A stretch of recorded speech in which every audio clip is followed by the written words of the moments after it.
कहीं जनरल शेर खान ने तने तनहा हिंदुस्तानी मोर्चों को तहस नहस कर दिया,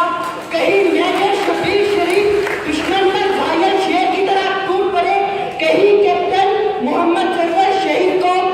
से दुश्मन को मुंह की खानी पड़ी और कहीं मेजर तुफैल शहीद ने दुश्मन की सबों में कर बलि मचा दी।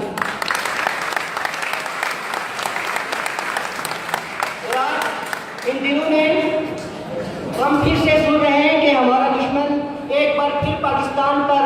हमले की नापाक साजिश कर रहा है, मगर वो जान ले कि हमने 1965 में भी तुम्हें नाजुक चने चबाए थे और आज भी हम तुम्हें खाक चिता कर रख देंगे।